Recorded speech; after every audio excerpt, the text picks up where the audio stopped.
ಶ್ರೀ ರಾಮ ನಾಮ ಸತ್ಯ ಹೈ, ಶ್ರೀ ರಾಮ್ ನಾಮ್ ಸತ್ಯ ಹೈ. ಈ ಮಾತಿನ ಹಿಂದಿನ ನಿಜವಾದ ಅರ್ಥ ಏನು? ಶವಯಾತ್ರೆಯಲ್ಲಿ ಯಾಕೆ ಹೇಳ್ತಾರೆ?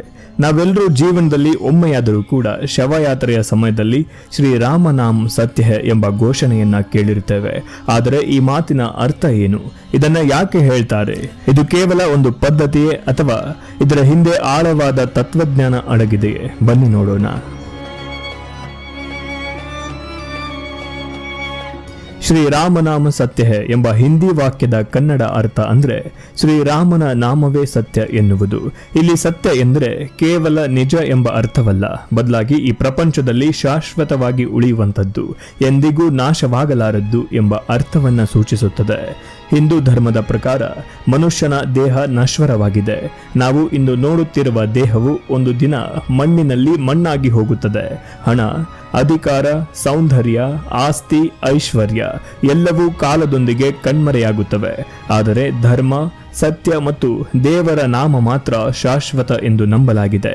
ಆದ್ದರಿಂದಲೇ ಶವಯಾತ್ರೆಯ ಸಂದರ್ಭದಲ್ಲಿ ಶ್ರೀರಾಮನಾಮ ಸತ್ಯ ಹೈ ಎಂದು ಹೇಳುತ್ತಾರೆ. ಈ ಘೋಷಣೆಯನ್ನ ಮೃತ ವ್ಯಕ್ತಿಗೆ ಹೇಳುವುದಕ್ಕಿಂತ ಹೆಚ್ಚಾಗಿ ಬದುಕಿರುವವರಿಗೆ ಒಂದು ಸಂದೇಶವಾಗಿದೆ. ನೋಡಿ, ಜೀವನವು ಕ್ಷಣಿಕವಾಗಿದೆ. ಇಂದು ಅವನ ಸರದಿ, ನಾಳೆ ನಮ್ಮ ಸರದಿ. ಆದ್ದರಿಂದ ಅಹಂಕಾರವನ್ನ ಬಿಡಿ, ಒಳ್ಳೆಯ ಜೀವನವನ್ನ ನಡೆಸಿ ಎಂಬ ಎಚ್ಚರಿಕೆಯನ್ನ ಇದು ನೀಡುತ್ತದೆ.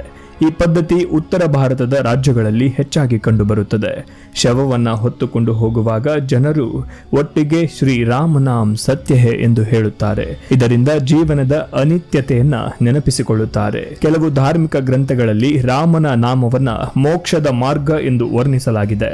ರಾಮನ ಹೆಸರು ಸ್ಮರಣೆಯನ್ನ ಮಾಡಿದರೆ ಮನಸ್ಸಿಗೆ ಶಾಂತಿಯು ಸಿಗುತ್ತದೆ ಎಂಬ ನಂಬಿಕೆಯೂ ಇದೆ. ಆದ್ದರಿಂದ ಜೀವನದ ಕೊನೆಯ ಪಯಣದಲ್ಲಿಯೂ ಕೂಡ ರಾಮನ ನಾಮವನ್ನ ಉಚ್ಚರಿಸುವ ಪದ್ಧತಿ ಬೆಳೆದು ಬಂದಿದೆ. ಆದರೆ ಇಲ್ಲಿ ಒಂದು ಮುಖ್ಯ ವಿಷಯವಿದೆ.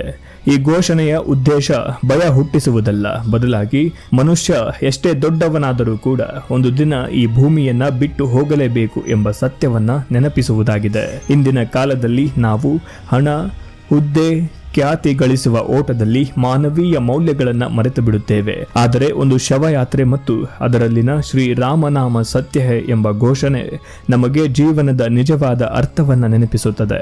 ಕೊನೆಗೆ ಈ ಮಾತಿನ ಅರ್ಥ, ಈ ಜಗತ್ತಿನಲ್ಲಿ ಶಾಶ್ವತವಾದದ್ದು ಸತ್ಯ ಮತ್ತು ಧರ್ಮ ಮಾತ್ರ, ಉಳಿದ ಎಲ್ಲವೂ ಕೂಡ ತಾತ್ಕಾಲಿಕ ಎಂಬ ಆಳವಾದ ಸಂದೇಶವನ್ನ ಇದು ಒಳಗೊಂಡಿದೆ. ಹಾಗಾದ್ರೆ ಸ್ನೇಹಿತರೆ, ನೀವು ಕೂಡ ಈ ಪದ್ಧತಿಯ ಬಗ್ಗೆ ಮೊದಲೇ ತಿಳಿದುಕೊಂಡಿದ್ರ ಅಥವಾ ನಿಮ್ಮ ಅಭಿಪ್ರಾಯ ಏನು ಎನ್ನುವುದನ್ನ ಕಮೆಂಟ್ ನಲ್ಲಿ ತಪ್ಪದೇ ತಿಳಿಸಿ. ನೋಡಿದ್ರಲ್ಲ, ಈ ವಿಡಿಯೋ ಇಷ್ಟ ಆಗಿದ್ರೆ ಲೈಕ್ ಮಾಡಿ, ಶೇರ್ ಮಾಡಿ, ಹಾಗೆ ನಿಮ್ಮ ಅನಿಸಿಕೆಯನ್ನ ಕಮೆಂಟ್ ಮಾಡುವ ಮೂಲಕ ನಮಗೆ ಸಪೋರ್ಟ್ ಮಾಡಿ. ಧನ್ಯವಾದಗಳು.